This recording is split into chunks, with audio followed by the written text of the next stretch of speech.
Hello viewers, welcome to Rathima kitchen. இப்போ நம்ம பார்க்க போகிறது ஒரு சிங்கிள் ரைஸ் ஐட்டம் பார்க்க போகிறோம். லஞ்ச் ரெசிபி கோஸை வச்சு ஒரு புலாவ் பண்ண போகிறோம். கோஸ் புலாவுன்னு சொல்லிக்கலாம், கேபேஜ் புலாவுன்னு சொல்லிக்கலாம். வெறும் கோஸ் மட்டும்தான் அதில் மெயின் இன்க்ரீடியண்ட்டாக இருக்கும். ஆமாங்க, மற்ற எந்த மசாலாவும் இருக்காது. நம்ம மசாலா இல்லாமல் மைல்டாக சமைக்க போகிறோம். பொதுவாக கோஸில் வந்து ஃபைபர், விட்டமின்ஸ், ப்ரோட்டீன்ஸ் எல்லாமே நிறையா இருக்குங்க. அதை வந்து நம்ம பொரியல் பண்ணி சாப்பிடுவோம், கூட்டு பண்ணி சாப்பிட்ருக்கோம். அதே வந்து ஃப்ரைட் ரைஸ்லலாம் போடுவோம். அதையே வந்து ஒரு ரைஸில் போட்டு சிங்கிள் ரைஸாக எப்படி குக் பண்ணி எடுக்கிறதுன்னு இப்போ பார்க்க போகிறோம்.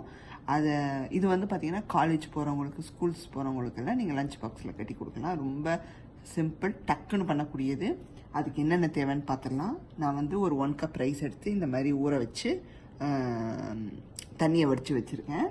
பாஸ்மதி ரைஸ் எடுத்துக்கோங்க. அண்ட் தென் ஒரு வெங்காயம் எடுத்து இந்த மாதிரி ஸ்லைஸ் பண்ணி வச்சுக்கோங்க. அப்புறம் பச்சை மிளகா, ஒரு 2-3 பச்சை மிளகா எடுத்து ஸ்லைஸ் பண்ணி வச்சுக்கோங்க. இதுக்கு வந்து பச்சை மிளகாவும் பெப்பரோட காரம் 1 டேபிள் ஸ்பூன் பெப்பர் எடுத்துருக்கேன். இந்த 2 காரம் தான் இந்த ரைஸுக்கு. வேறு எந்த மசாலாவும் சேர்க்க போகிறதில்ல. தேவையான அளவு உப்பு சேர்த்துக்கிறோம். அண்ட் தென் பார்த்தீங்கன்னா புதினா கொத்தமல்லி 1 ஸ்பூனுக்கு எடுத்து வச்சுக்கோங்க, சும்மா ஒரு வாசனைக்காக அதில் போடுறதுக்கு. அப்புறம் எண்ணெய் 1 டேபிள் ஸ்பூனு, நெய் 1 டேபிள் ஸ்பூன் எடுத்து வச்சுக்கோங்க. அதில் நெய்யில் போடுறதுக்கு இந்த பட்டை, கிராம்பு, சோம்பு இதெல்லாம் வந்து ஒரு சீரகம் எல்லாமே வந்து 1 டீஸ்பூனுக்கு எடுத்து வச்சுக்கோங்க. பட்டை, கிராம்பெல்லாம் லைட்டாக 1 சின்னதாக எடுத்து உடச்சி வச்சுக்கோங்க. அவ்வளோதான். ஸோ இதுதாங்க தேவையான ரெசிபி. இதை வச்சு மினிமம் இதுக்கு டைம் வந்து பார்த்தீங்கன்னா 20 மினிட்ஸில் பண்ணிடலாம். ரொம்ப ரொம்ப ரொம்ப ரொம்ப ஈஸியான ரெசிபி. கேஸ் ஆன் பண்ணியாச்சுங்க, சூடாயிட்டுருக்கு. இந்த டைமில் நம்ம எடுத்து வச்சிருக்கிற எண்ணெயை சேர்த்துக்கலாம். எண்ணெயும் நெய்யும் அளந்து வச்சுருக்கோம் பார்த்தீங்களா, அது உள்ளே சேர்த்துக்கோங்க. இதுக்கு வந்து பார்த்தீங்கன்னா தண்ணி வந்து பார்த்தீங்கன்னா 1க்கு 1.5. ஏன்னா நம்ம மசாலா கிசாலா எதுவுமே சேர்க்க போகிறதில்ல, கொஞ்சம் மைல்டாக பண்ண போகிறோம்.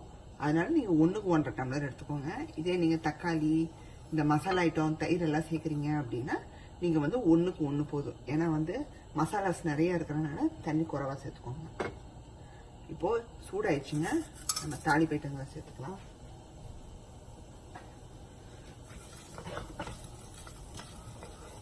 நல்லா பொரியட்டும், வாசம் வரணும்.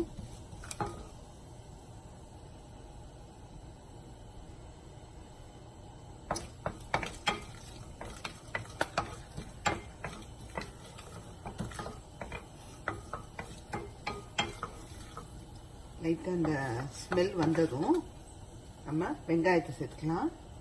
வெங்காயத்தை கூடவே பச்சை மிளகாய் சேர்த்துக்கோங்க.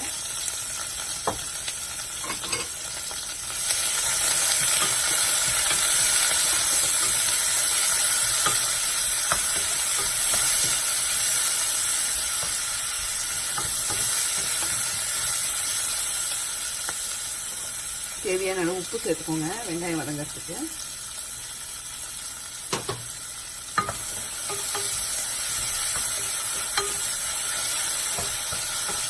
உப்பு சேர்த்துட்டு நல்லா வந்து பொன்னிறமாக வறுத்தெடுத்துக்கலாம்.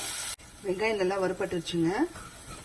இப்போது நம்ம கொத்தமல்லி புதினா இருக்கு இல்லையா, அது சேர்த்துக்கலாம். ஃபஸ்ட்டு சும்மா கொஞ்சமாக சேர்த்துக்கோங்க, ஒரு வாசனைக்காக தான் சேர்க்குறோம்.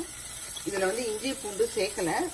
உங்களுக்கு சப்போஸ் உங்களுக்கு அந்த இஞ்சியோட ஃப்ளேவர் வேணும்னா லைட்டாக இடித்து சேர்த்துக்கோங்க. நான் சேர்க்கலை, மோஸ்ட்லி சேர்க்காம பண்ணி பாருங்க, நல்லாயிருக்கும். இஞ்சி ஃப்ளேவர் தேவையில்லை இஞ்சி பூண்டு. பட் சில பேர் இதுலேயும் சில விஷயங்கள் வேணும்னு நினைப்பாங்க, நம்ம போடாத விஷயங்கள். அப்படி இஷ்டப்படுறவங்க போட்டுக்கோங்க. இப்போது கொத்தமல்லி புதினாவை நல்லா வந்து சோட்டை பண்ணிட்டு நம்ம எடுத்து வச்சுக்கிற கோஸை உள்ள ஆட் பண்ணிடலாம்.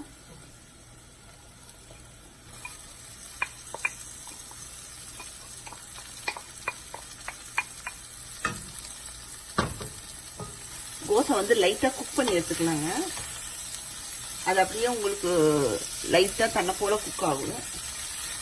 தண்ணியெல்லாம் ஊற்றணும்னு அவசியம் இல்லை. ஜஸ்ட் அப்படியே நீங்கள் சாட்டை பண்ணிங்கன்னா ஸ்லோவாக அது வந்து குறையும். நம்ம போட்ட அந்த கேபேஜ் வந்து ரெடியூஸ் ஆகும். அப்படியே எப்படி நம்ம அந்த மஷ்ரூம் எல்லாம் போட்டால் அப்படியே வந்து சுருங்குது, அந்த மாதிரி.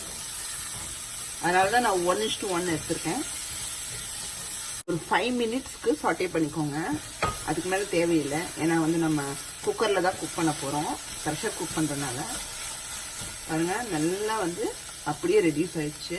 இப்போ வந்து நம்ம எடுத்து வச்சுருக்கிற பெப்பரை சேர்த்துக்கலாம்.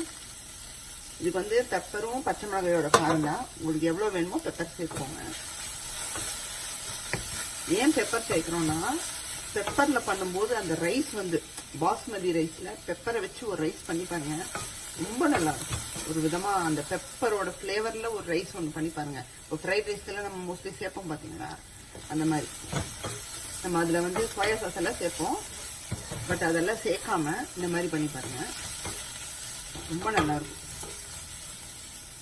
இப்போ இதில் வந்து தண்ணி சேர்த்துக்கலாம். நம்ம ஏற்கனவே அளந்து வச்சுருக்கோம், 1க்கு 1.5. இதுக்கு வந்து நீங்கள் 1க்கு 1.5 தான் ஊற்றணும். ஏன்னா மசாலாஸ் எதுவுமே கிடையாது. ஸோ ட்ரையாக இருக்கிறதுனால கொஞ்சம் தண்ணி கரெக்டாக ஊற்றிக்கோங்க.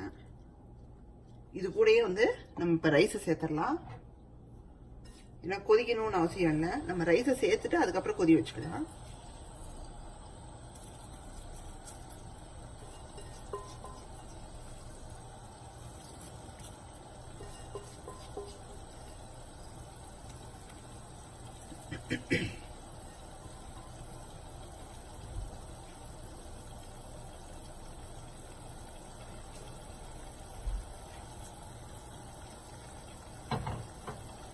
லைட்டாக கலந்து விட்டுருங்க. இப்போ குக்கரை மூடிடலாங்க. உப்பு காரம் எல்லாம் கரெக்டாக இருக்கு. ஏன்னா மூடும் போது ஒரு வாட்டி உப்பை செக் பண்ணிக்கோங்க எப்பவுமே. ஒரு 2 விசிலுக்கு குக் பண்ணி எடுத்துட்டு வந்துடலாம். நல்லா குக்காகி வந்துருச்சு. உங்களுக்கு காமிக்கிறேன் பாருங்க, எவ்வளோ உதிரி உதிரியாக வந்திருக்கு பாருங்க. அந்த முட்டைகோஸ் போட்டதே தெரியலைங்க. நல்லா பழன்னு வெந்து வந்திருக்கு. இந்த மாதிரி சூப்பராக பாருங்க, உங்களுக்கு பக்கத்துலேயும் காமிக்கிறேன். நல்லா வந்து வெந்து வந்திருக்கு. சூப்பராக கேபேஜ் புலாவ் ரெடி ஆயிடுச்சு. நல்லா டேஸ்ட்டாக வந்திருக்குங்க. சாப்பிட்டு பார்த்தேன். வீட்டில் ட்ரை பண்ணி பாருங்கள். ட்ரை பண்ணிவிட்டு கமெண்ட்ஸை கீழே போடுங்க. இந்த வீடியோ உங்களுக்கு பிடிச்சிருந்தா ராதிமா கிச்சனுக்கு சப்ஸ்கிரைப் பண்ணுங்கள். பாய்.